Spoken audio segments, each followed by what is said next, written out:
Hi Bass and fans, Luigi here, and we're going to talk about Carolina rigging for smallmouth.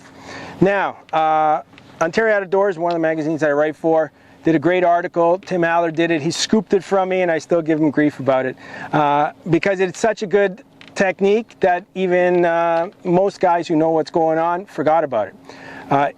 Ideally for current.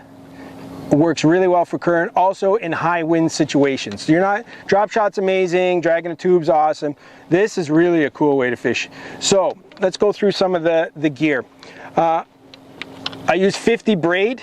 You can pick whichever one you want. J-braid's very popular. One of the guys that was in it is a good friend of mine, Dave Chong. He wrote about it. He gave his recipe and his setup. He likes J-braid. I've been using Maxima.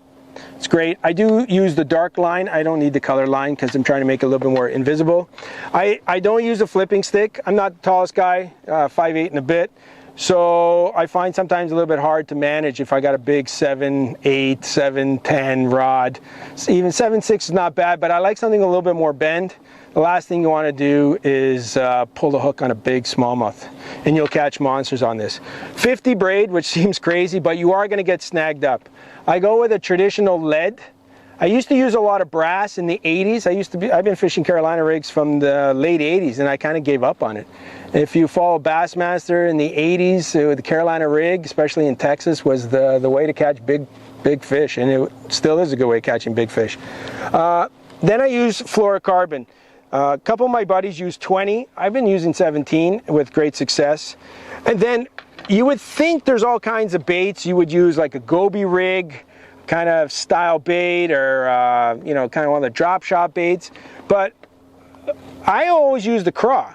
And a couple of my friends I spoke to use craws too. There's a bunch of them.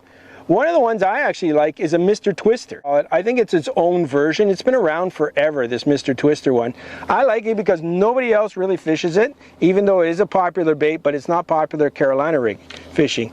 Again, for the hook, I really like the screw lock hooks, or I use kind of those kale style, the ones that guys use for skipping tubes and stuff like that.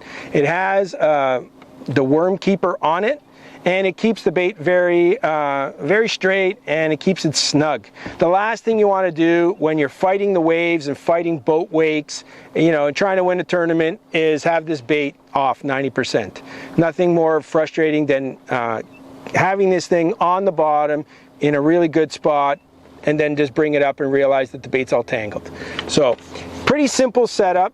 You can fish this anywhere, but all the areas and all the situations where traditional finesse smallmouth fail, this one excels. So lots of current, awesome. You got that big heavy weight, you can go as heavy as you want. High winds, so you can't jerk bait, can't crank bait. What are you going to do? Carolina rig fishing. Covering huge amounts of water, right? Some guys are Ned rigging. It'll take you like 14 days to do it. Carolina rig. You can drag it with the current, you can control it like a controlled drift with the trolling motor, or you can just put out the windsock and just slowly decrease your drift in the really heavy winds.